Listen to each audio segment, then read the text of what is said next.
back to Headbangers. I'm joined with Nathan today. Here we are with Carnation. How are you doing? How's lockdown life treating you in the life of the pandemic? It's It's like, quite bad actually, but yeah, we'll survive, I guess.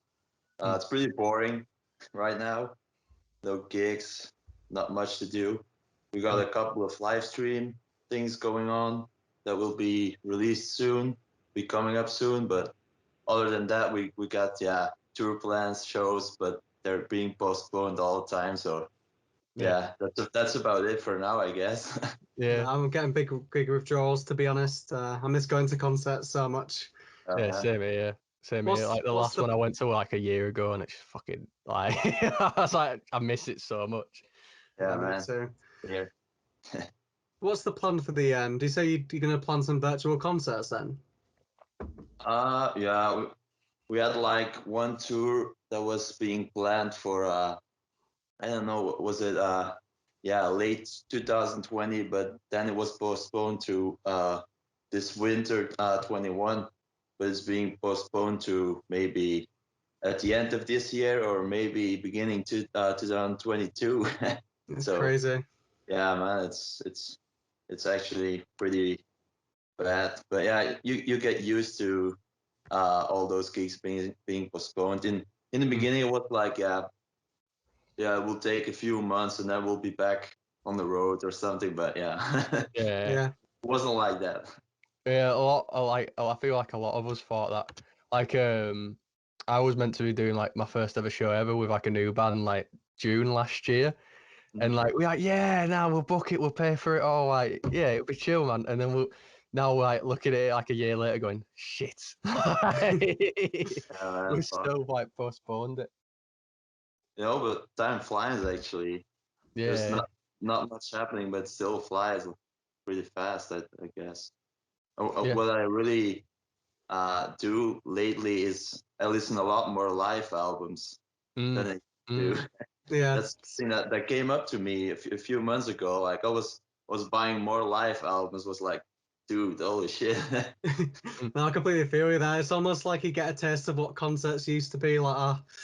Kind of makes you feel good. Like I think I bought like an Opeth live vinyl, and that was like one of the first vinyls I bought for my vinyl player, It's and that the was same. it. I bought the same Opeth Was it live. I know. I was it think. the Garden of the Titans? Yeah, man. That's Yeah, it's awesome, isn't it? awesome. Really good. Cool. Awesome, man. I've got Oh, go on, Brad. It's like a really good sounding vinyl Yeah, from like man. start to finish. Yeah, I've man. got this Anthrax live vinyl from like 1993. It's pretty sick. It's really cool. I fucking love it. I guess that was one of my first CDs I bought. Was that live Anthrax? I don't know where it was, Philadelphia or something. I don't know. It's pretty Yeah, good. I think that might actually be the vinyl that I've got, because it's I think it was Philadelphia. Was it like they played Among the Living? What else? Caught in a Moss, and I can't remember the third song, but they played Among the Living and stuff like that. It's pretty fucking sick. Like you get to hear like Anthrax when they're proper young, and they had like a bit of like more edge to them, like where they're like just like swearing out on stage and stuff like that. That's what I like about it. It's like a flash from the past. Yeah, surely is. Yeah. But yeah, I gotta say, you guys have released a killer album recently. I've actually it's just come today on vinyl actually. Let me show you. This is where you just hear like a massive crash, and like Brad be like, "No, not the vinyl." Oh, goddamn! Thanks, man. I Thanks can't for wait to listen to supporting. it. It's okay. But yeah, I really liked the album because I think it is so reminiscent of like the 90s death metal, but like a lot of melody from some of the new age death metal bands. Like it's such a good balance of both. Because I think some bands are super brutal, but like you guys are just perfectly encapsulating both. So like, was that like the kind of approach you wanted to go for the new album? I think it's kind of a development from what Chapel of Abhorrence was. Chapel of Abhorrence was more like old school vibe and was pretty brutal as well. As when I look back at the drums from that album, they're pretty tough. They're pretty Yeah, they're kind of brutal compared to the ones on this album.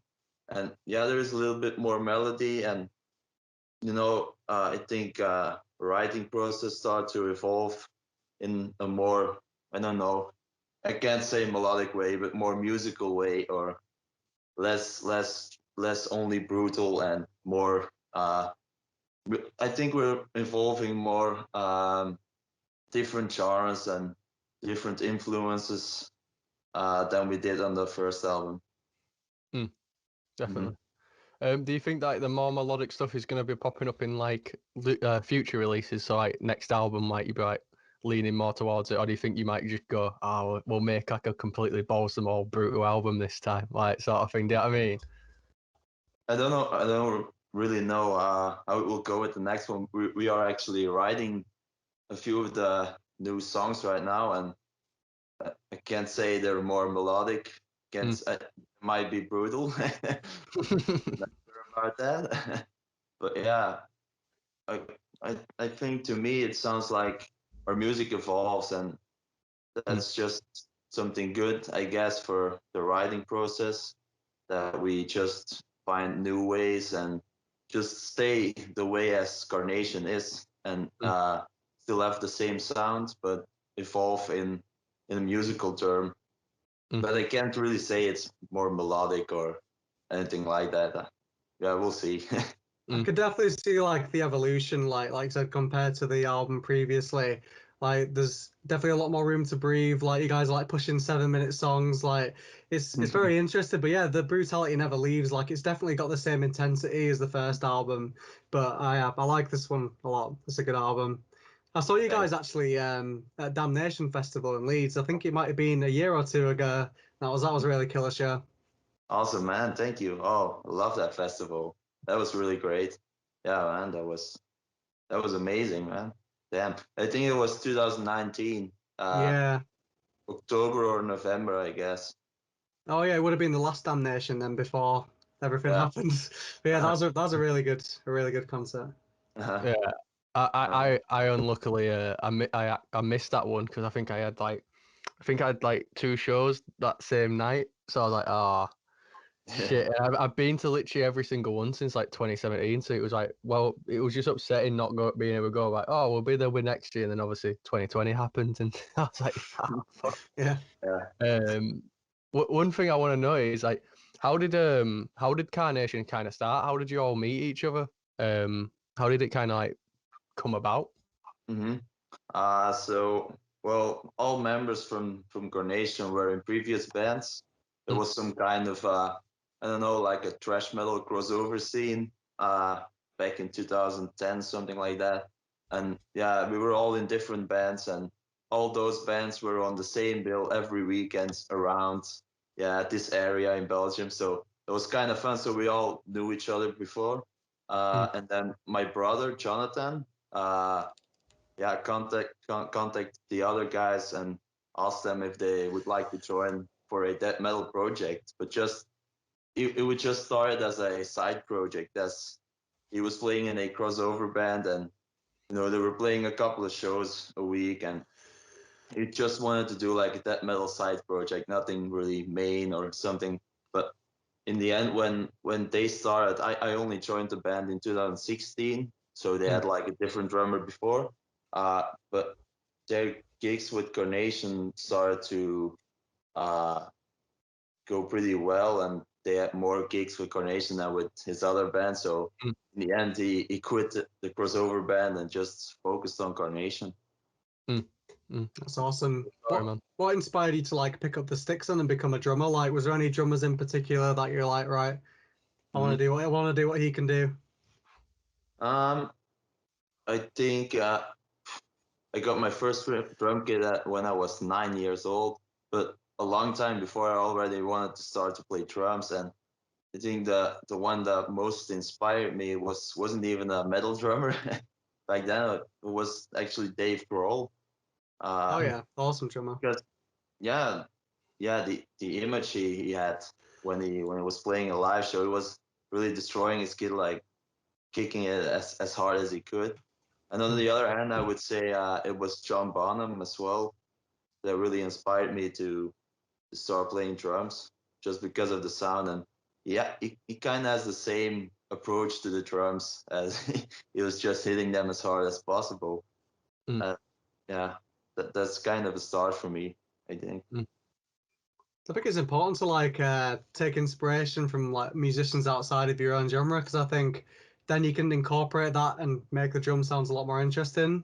It's like, Yeah. because if I guess if someone just listened to metal 24/7 and that was the only the only sort of musicians that influenced them, they might only be a bit one-dimensional when it comes to like doing the drumming. So that is interesting. And Dave Grohl is a legend, to be fair, proper rock star, isn't he? Awesome. Yeah, it really is. Yeah, Yeah. I think it's really important to be inspired by a lot of different drummers in a lot of different genres as well. So I think it just makes you be a little bit more different than others, or yeah, you just get different approaches to the drums and to the music in general. I think. Absolutely. Yeah, it's definitely important to have variation because, like, I've noticed sometimes where you meet like drummers that were just metal drummers, they were like, oh yeah, I only listen to metal and that's how I got into drums.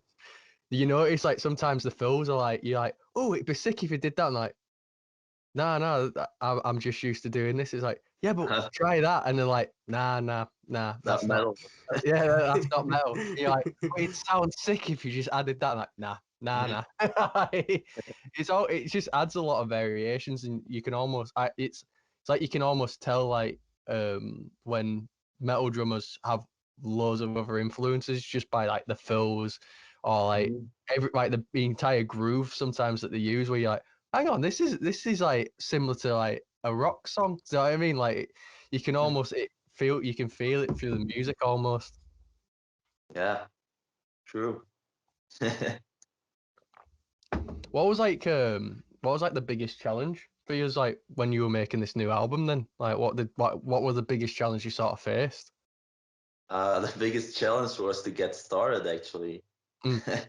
because you know what they say is like the first album will be important, but the second one will be even more important than the first album. So That's uh, true. getting started and start writing for this new album was pretty hard. We didn't really uh, find ourselves making the songs that were better than previous album. So it took us a while, but at a certain moment we just came with the idea to lock ourselves away in a studio somewhere in the countryside in Belgium. Mm.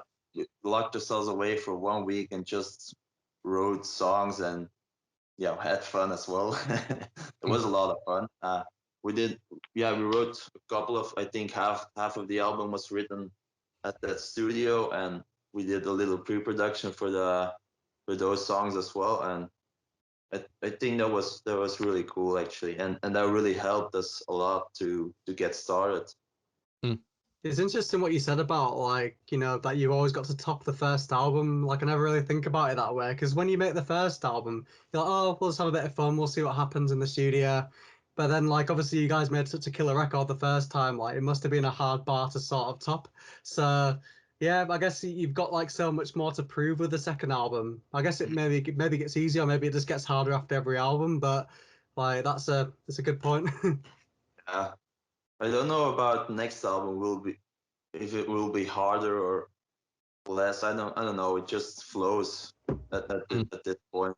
Like my brother is writing the riffs, and I'm just creating some drum parts for it right now, and things go pretty smoothly so far. So let's hope that that just continues. Yeah. Absolutely.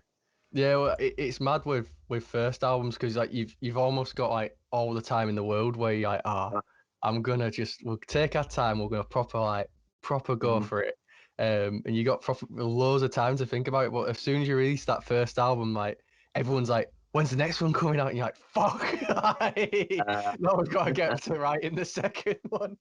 Like I know from like for my band at the minute, like we've just only just kind of finished our first track that we're ready to release, and Yeah. we were just it took us about a year to sort of really mull it over.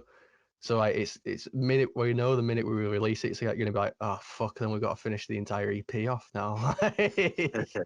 Mhm. What was it? I don't know who said it, but I think it was Dave Grohl or something that said like you got like 10 years to write your first album and 2 months to write the second one. Yeah, God damn. it's so accurate. It's so accurate because it's like as soon as that comes out and it gets like good attention, you're like, ah shit, man, like we're gonna have to put somewhere else out now. That's super true. So what was it like playing the 70,000 tons of metal cruise? I saw like the pictures of like you on the beach of the coconut. Like, Oh yeah. what was that like? It seemed like such like an awesome experience. Oh yeah, it surely is. It was first pretty chaotic because they booked Carnation only 4 or 5 days before the cruise would leave. Wow, it's a bit And soon, isn't it? yeah, you would just imagine how chaotic it is to get your flights booked and everything else like hotel and whatever. So that was pretty chaotic. But as soon as we arrived there, it was like starting to like gates of heaven just opened up and welcome to the cruise. It was pretty insane. I don't know, like I don't think we ever had such a nice experience as this one. And I really hope we just ever get to do this again. Because Absolutely. I think it was like 60 bands. All the bands play like 2 shows, and it's from 10 a.m. till I don't know, say 5 or 6 a.m. the next day. Shows all along, like all day, all night. I just Jeez. love that. That was quite insane. And as well as you can go in a pool and Oh my all god. all those cool things you can do. Even sauna and all those stuff. And I think the cruise went to Haiti. We just got there for one day. It's you can just lay down on the beach, have a nice cocktail and stuff, and then you get back on the boat and just festival happened to be there again until you're back in Miami. And it's just such a cool experience. Only one thing is you just really feel the boat moving all the time. That was quite bad. Even when you were playing a show, it was like, God damn. You're just like that, just like with your sticks. Yeah, or in the audience, you just see people moving front to back, like that was. I gotta say though, it I looks like can't absolute imagine. paradise, to be honest. Like you Yeah, just stay on the beach, I was just like, wow. And then like you said, you've got the festival to go back to. Like, oh my god! Did you get to like have a beer with some of your heroes then on the cruise? Oh yeah, there was like one kind of fun story about that. We were just walking around and we saw that the band Soulfly was doing signing sessions, Oh and wow! we just see like a Carnation shirt somewhere on the signing session. It was Max Cavalera was wearing Oh a my Carnation god! shirt like that. Oh my But god. before that, we received a private message on Instagram from his son to ask if we could send some Carnation merchandise because he said his dad really liked the band, and we were all Oh like, yeah! "Dude, is this like a fake account or something?" And we're trying to get some free merch, but it was real in the end. So that was really cool. That must have been so humbling to see like Max Cavalera, like an absolute Oh god, just like wearing one of his shirts. yeah, That's awesome. It's really yeah, cool. I would literally shit a brick. I'd be like, what? yeah. I can't imagine. I can't imagine playing on a cruise ship. Like for one, I'm terrified of boats. But two, like I can't imagine being drunk and like with the sway of like the sea and that. Like it must be so jarring. Oh yeah, it really is, man. Damn. That's super awesome there. Yeah, I think it really is.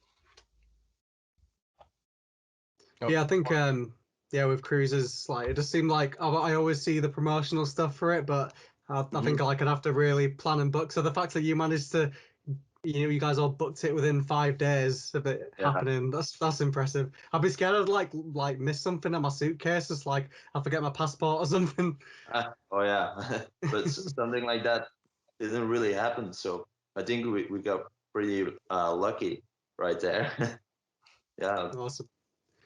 I've always wanted to go to like 70,000 tons of metal, but it's just like obviously we're from the UK, so it's like it's like oh we'd have to fly to Miami, pay for the cruise, and then jump on. We're like, fuck, that'd be expensive, man.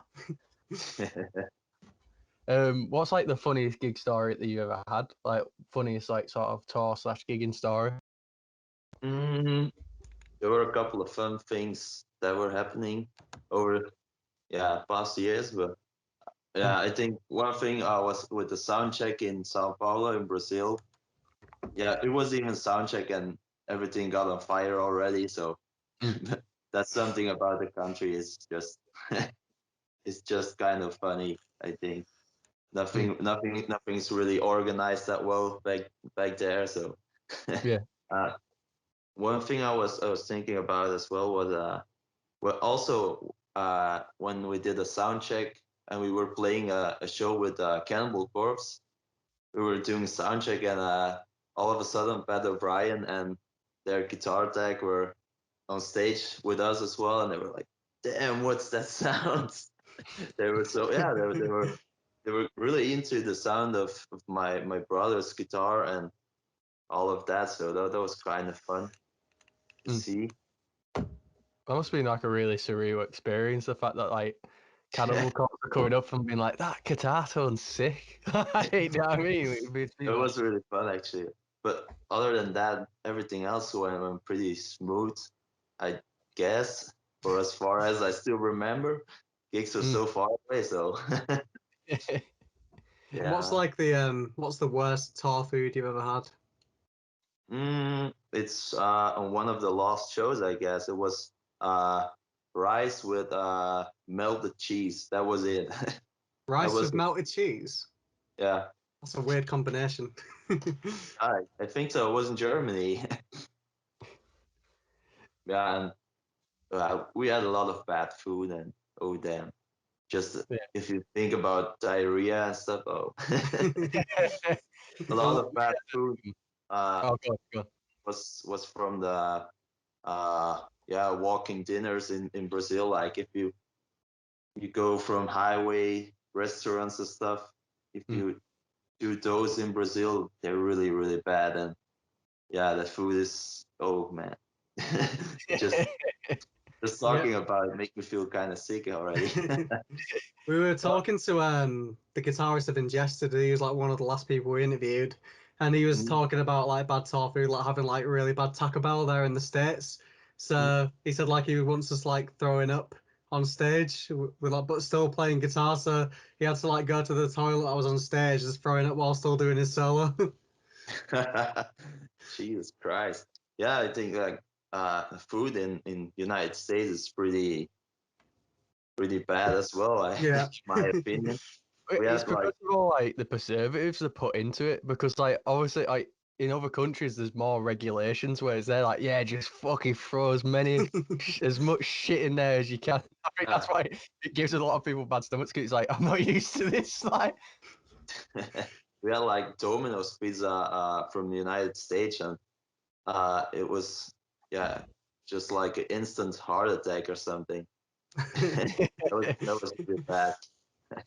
I had a friend who went to America like it's just on holiday. I was like, oh, what was the food like? And he was like, honestly, man, like you know it's bad for you when you eat it. Like he went over here, like it's not that bad. Like you eat it and you're like, oh, I feel a bit shitty, but I don't feel like bad. Like I feel like I could still do stuff. He went like I went to KFC, got my regular shit that I'd always order at home, and that he said I was literally like for the rest of the day. I said I just sat in the hotel room like I'm not leaving today. I don't feel like doing anything at all. He said you know it's bad for you the minute it enters your body. Like Yeah, man, it's really bad there. it must be mental though touring the US. Mm. Yeah, yeah, we didn't really tour that, but that was just from yeah 70,000 tons. That's all we did. That was close to United States, but we hope we ever get there. But we'll see.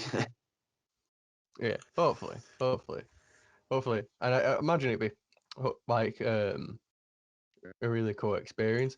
What was it like being like sort of shouted out on Banger? Because I think like a lot of metalheads, it's like I think every single metalhead's seen the Banger TV documentary on metal. yeah. Like it's like everyone's dream. Like, oh, you know, I really hope one day Banger does like a piece on us. What was it actually like? Like being able to see them review your album and then also just being like, oh, what the fuck? Like, they reviewed us, man. Yeah, because Yeah, like I found you guys from the Banger TV review of the album because like I always use them to sort of find like new upcoming albums, and like I remember the guy that was reviewing it, he was like, yeah, this is such a good album. I was like, you know what, here's a good album. So yeah, I ended up just listening to it on repeat for ages. So yeah, it must have been pretty cool. yeah, man. It came pretty unexpectedly, but I think we received an email from Banger TV asking us to send like a merch package, and I think like a few months later, all of a sudden, Sam Dunn was reviewing Chapel of Abhorrence, and that was like, holy shit!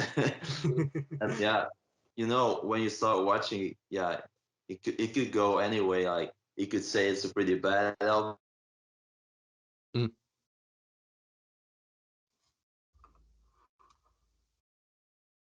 I think you've frozen on my side. Oh, yeah, it's frozen on my side now as well. Yeah. Oh, Do you want to drop him a message on Instagram? I'll put into the chat now.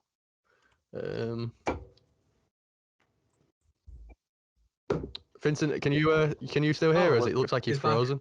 He's back now. I was Sorry. talking, but There we all of go. a sudden I was gone. Excuse me.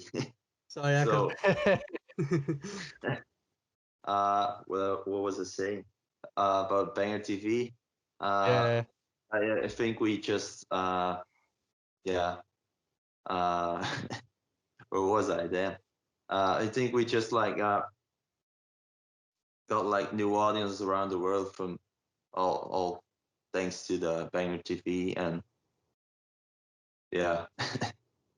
is it like nerve Yeah. wracking then? Like, when you like watch someone review your album, like I guess you kind of go into it like, oh shit, what if they don't like it or what if they like it? Because especially, I guess with Banger as well, there's such a big, like they're probably the biggest metal YouTubers I'd say. Mhm. Because Sam Dunn's like interviewed some of the biggest bands.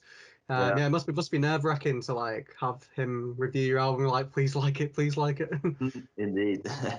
Yeah, there are some things he didn't like as well. It was like kind of a personal flavor, personal choice, but yeah, we always. I don't think we really watch those reviews too much and say like, if you don't like this part, yeah, we're not going to change it just for you, you know. Yeah, exactly. Mm. Mostly personal choice, and like if a lot of people would say like, I don't like the way this sounds, or that would be different, I guess. But Mm. Yeah, I think Yeah. like it's always best to listen to your own judgment, like because mm, reviewers is as much as they try and give like an unbiased approach, it is sort of biased because it's just their personal taste. mhm. So yeah, I think it's definitely not the best thing to just only go on what reviews say. So yeah, I agree with you there. Mhm. Plus, like a lot of time your opinion changes like pretty much like we've done reviews on the podcast before, and like I'd say some like this bit like I'd like it if they did something like this instead. We've like albums reviewed, and then we've gone back to it and been like, actually, no, that's my favorite bit. So it's always really weird with interviews with reviews because they can always somehow at some point you probably change your mind, be like, oh, that bit I didn't like in the album was actually my favorite bit now. Mhm. So what got you into heavier music then? Like, what was a turning point for you?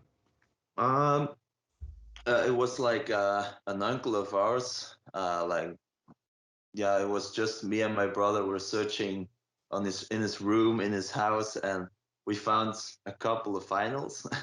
There was like, it was Iron Maiden, Def Leppard, Judas Priest, Ramones, all these kind of things, and that was the starting point for both of us to start listening to these records, because yeah, if you just saw the artwork on Iron Maiden albums and all those things, that they were kind of interesting to us. So we just wanted to know what was behind that, what was the music on this vinyl. So and that was when we started taking into the heavier stuff back, if you could say that.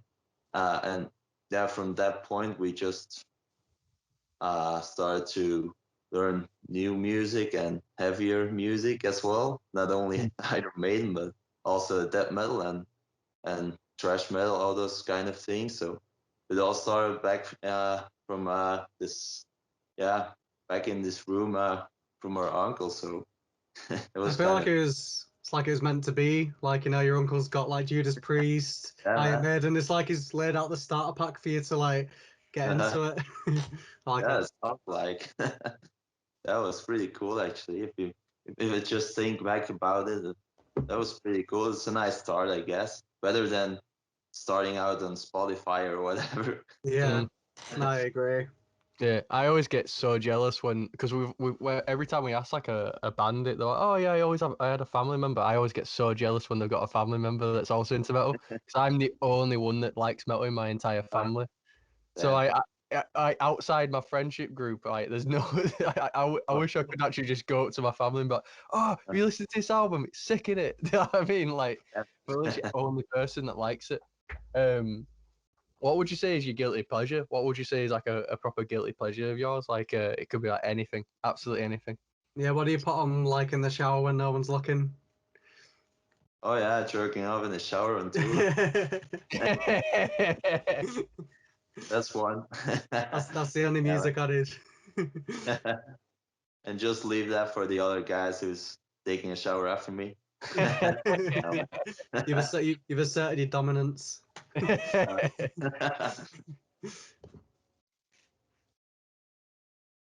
think that's about it for guilty pleasures. But yeah, on tour it starts to get pretty boring and stuff. So you gotta do something. What about like guilty pleasures, like music wise? Then, so you know when you're not listening to like death metal or metal, like is there anything outside of the genre that you like but you wouldn't tell anybody else, or maybe it's not guilty? Who knows? Well, I do like rock and stuff like that. Things like Rush and Genesis, but I'm not really yeah, I can say that I don't really mind if other people don't like that, but it's just personal choice. So you Rush can is tell really good. me. You can't not like Rush. To be fair, they are one of the best rock bands ever. Yeah, indeed, man, I love them. Amazing. I think I probably listen to them every day, almost. Totally. Mm. I love a What bit of was Rush. what's like a track from your childhood that sort of still inspires you today? Sort of like one thing that you listened to when you was a kid, you still listen to now, and you're still like, oh, I'd love to make a song like that. Do you know what I Uh, mean? Like, There'll probably be like Stairway to Heaven from Zeppelin.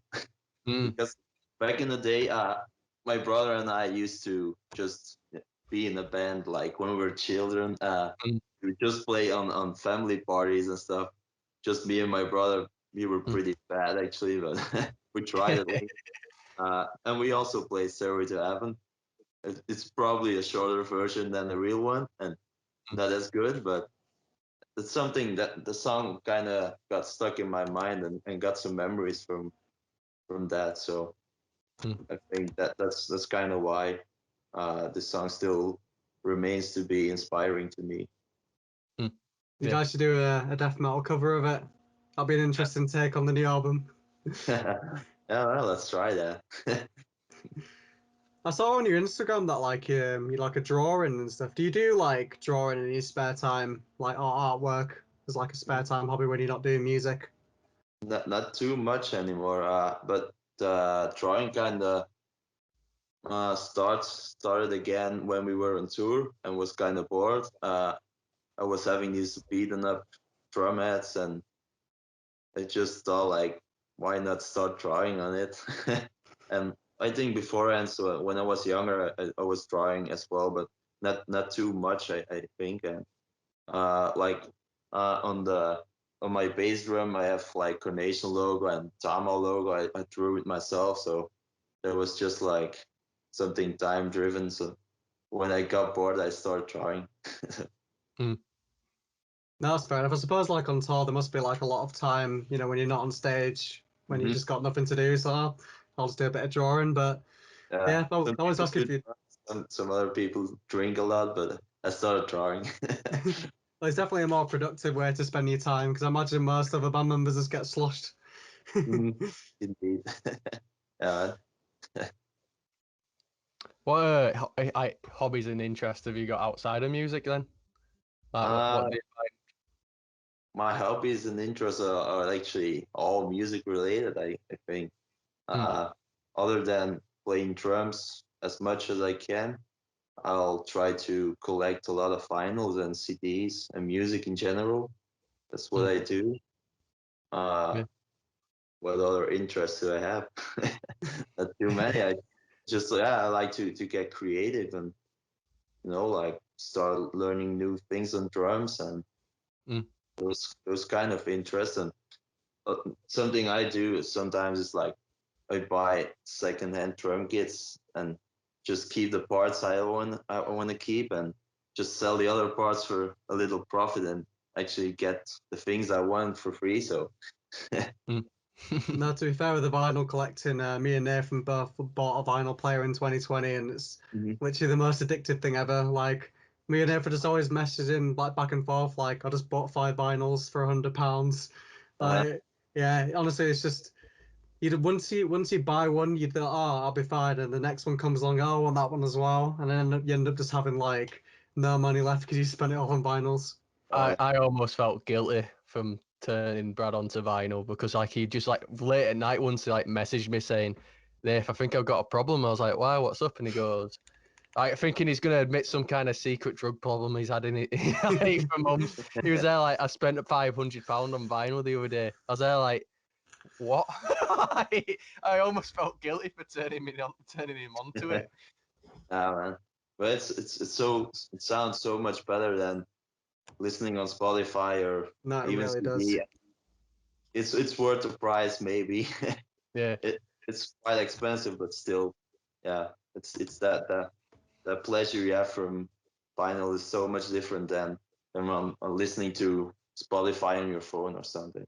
No, So Yeah. absolutely. I don't think you Yeah, because realize it's until you actually just get the vinyl yourself and just put it on because you know I mhm, think even I think everyone goes in with a misconception that if you listen to metal on a phone, like it's gonna sound, what's the difference, like it's not gonna sound any different, but then as soon as you get the vinyl player you're like, wow, I can hear everything.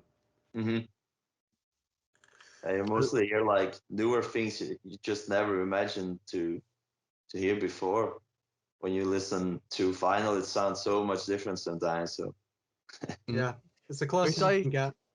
it's like as well like with vinyl you listen to the album like back to back like Spotify you've always got the option to skip but you hear the album how it was meant to be listened to like how whatever like whoever what band it was they were like oh this is why we put these songs in that order and you get to listen to it or you listen to how the artist who made it wanted you to hear it. That's what I love about it. yeah, it's so So, true. Yeah, Yeah. you finally listen to the music again when you listen to vinyl. I put on vinyl and just sit down on my bed and read the lyrics and stuff, and I'll Mm, be busy doing that and listen to the music, of course. And other than listening on your phone, you just skip songs if you just don't like a little part of it already. So yeah, you you don't yeah, really take the chance to really listen to it and dig deeper into it, I guess. yeah. absolutely. You like you find as well like when I've had like it before where I've listened to the full album and like read the lyrics along with it, and I'm like, hang on, this kind of tells a bit of a story. Like like you kind of fucking really realize, the reason why it's structured is like that because in this song the start off the story and at the end song it's like the end of the story. It just tells you the full picture and it gives you a Mm. better. It's given me like a more understanding for like how much work a lot of bands put into it. It's like, shit, man. Like, I'll listen to like I've got a Tool album, and I listen to that all the time, and like it's just incredible to listen to. I can't get over how amazing the quality is, and it's just something about taking it out the sleeve, popping it on, putting the needle down, and then just sitting there and just listening to it all. It's just so relaxing and like fulfilling. Like, you really do hear everything. Absolutely. So on the visual side of things for the band, like on your music videos such as Iron Discipline, like there's so much work that goes into the imagery and like the themes of the videos. Like how do you go about approaching that? Like do you all like collaborate on it? Do you get someone to do the art direction for it? Like how does it all come about? Because it's very visually aesthetically pleasing. For the Iron Discipline, as it was lockdown and we couldn't do much actually. There was someone that directed the site imaginary, like you see other than the band performing, all these other video screens you see is directed by somebody else and was done by somebody else, but like all performances from the band on the Iron Discipline video was done in our own studio, and we just made the studio like as dark as possible, and we just put out some lights. We did it all ourselves because there wasn't much we could do anyway, because there was like lockdown. You couldn't really see other people, but we had to do this, so we kind of did all that shit on our own. And I think with Sepulchre of Alteration, the other song that we did a video clip of, was the single of the album. We also had like it was like a huge hall from a supermarket. We made it as dark as possible. We got like a light engineer who fixed everything to make the image look pretty good. And we had like one dude that was directing the video, and that was it. So, but that was all because it was lockdown, and all the things that would just go along is you can't do much anything else than that. And I think it's not too bad because there's not too much of a story in these video clips as on Chapel of Abhorrence. There was like a little bit too much of story in those clips. Like some people just say like, it's just that's just funny, and maybe if you watch back in the end, that was kind of funny, maybe. That's proper dope.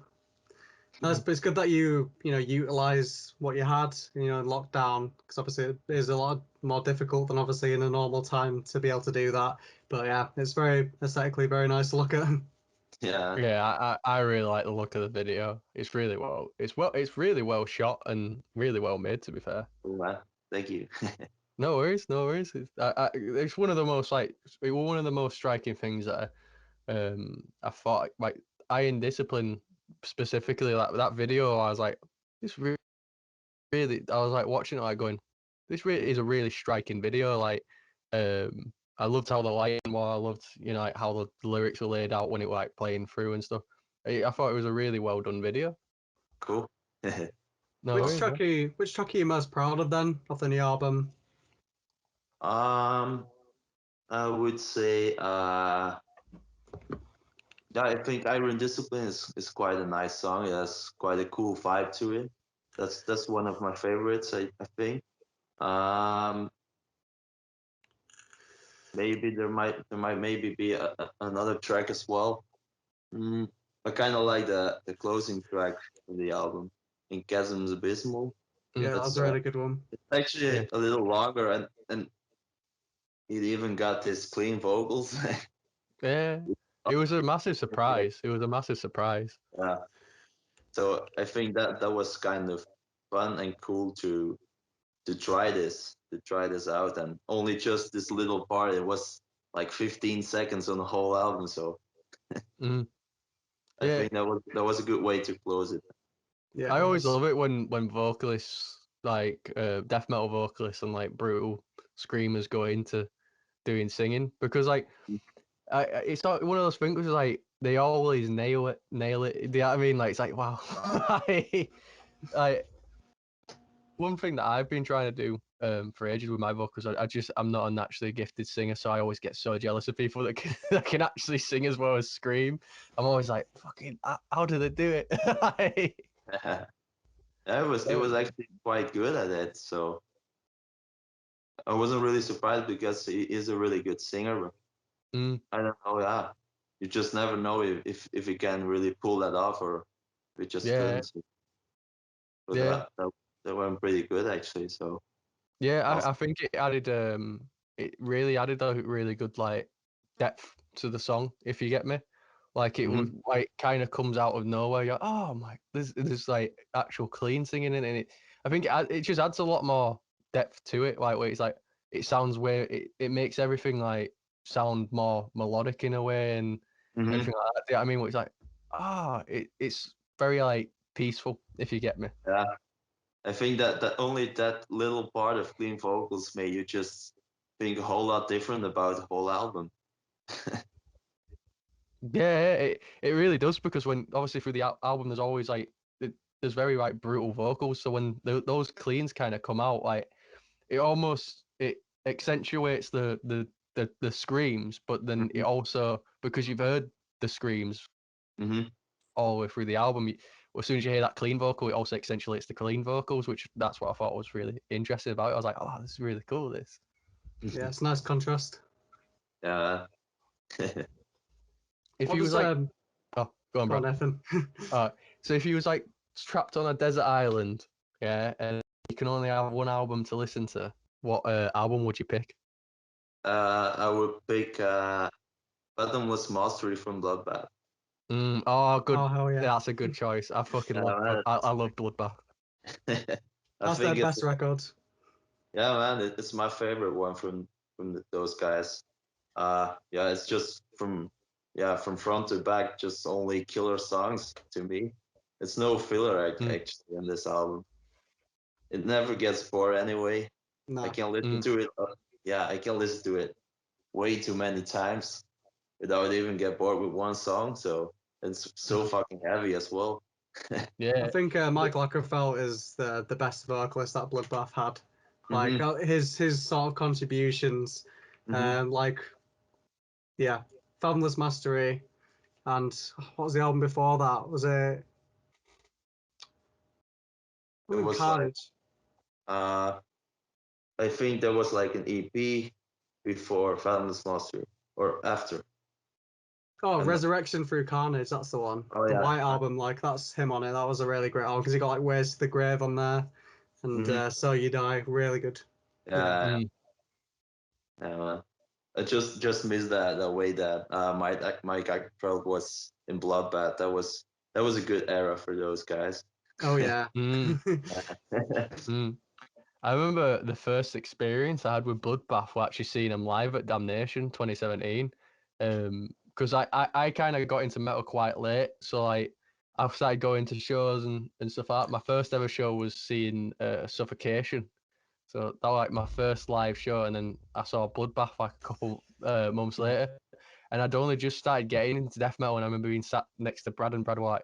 I was like, oh, I was really naive to it. All. I was like, is Bloodbath good? Like, fucking just wait. And then they came on and they played Eaton like pretty much straight away, and I was like, my jaw just dropped to the floor. I was there like, this is amazing. I was like, this is fucking amazing. Yeah, man. That's a really cool experience. Oh yeah. Oh, It was yeah. amazing. It's weird because I got into metal so late. Mm. A lot of my experiences with bands that I love now was seeing them live. So my impression of like most of them was their live shows, and I always like always just so gobsmacked, like being like Jesus, because it took me ages to get into metal. Like I didn't really have many friends that was into it until like um I think it was in like college, like towards the end of college. I had a friend who was like, "Oh, have you ever listened to Korn?" And then he sent me like one Korn track, and then he sent me a Slipknot track, and then from there it just spiraled out of control to the point where I was like a couple months like listening to brutal death metal and like seeing like all these bands live, and it's such a cool experience. Where your first impression is seeing them live. Do you know what I mean? Yeah. So we are coming towards the end of the interview now. What we like to end on is, what advice would you give to like younger bands starting out, and then what advice would you give to yourself, like, you know, when you were just starting? Is there any advice or anything that you would have done differently? If I would say to other younger bands, I would just say don't get too fast on everything. Don't try to just think about it all before you do. And as you say, like if you write songs, just take your time, especially on the first album. So Yeah. just take your time and just try to practice as much as possible and try to involve other influences, other genres, and try to make your own thing. That's something I would say. To myself, I would say I better practiced a lot more back in the day, so that I would be like a lot further right now. That's something. Just I think like a couple of years ago, I really started to get serious into playing my instrument and all those things. So, but yeah, all those years before, I did play drums, but I wasn't really that good, in my opinion. So to me, that sounds like all those years were kind of thrown away. But yeah, that's just how it went. So I just say to try to practice as much as possible and make it fun. So don't try to lose the most important part of it, that is just having fun and enjoying what you do there. So that's what Absolutely. I would say. That's a really good point. Yeah, really good point. Yeah, thank you so much for coming on, having a chat with us. Yeah, I can't it's wait to been listen to you. Yeah, I can't wait to listen to your new vinyl. It's there now, Oh, so as soon as the interview's over, I'm gonna smash that on the vinyl player and give it a good spin. And yeah, that's amazing. it's been an Thank you. absolute pleasure, man. Oh man, yeah, it's my pleasure to be with you guys here, man. Thank you so much no, for having me, and I hope you really enjoy your final out there. So I will do. let's hope we'll just meet up someday soon. And just Hey, you Absolutely. know what? After COVID, if you ever play Damnation again, drop us a message. We'll come. Yeah, I will, We'll man. definitely be there. Nice I'll one, be man. with you. But yeah, Yeah, we'll have a beer. I'll come do a UK tour. That'd be awesome. Yeah, man. Let's go. So, all right, man. Cool. Thank you Nice. No so worries, much. man. Thank you so Cheers much. for coming on, Take man. care. See you in a bit. Bye. Bye bye. Have fun. Take care.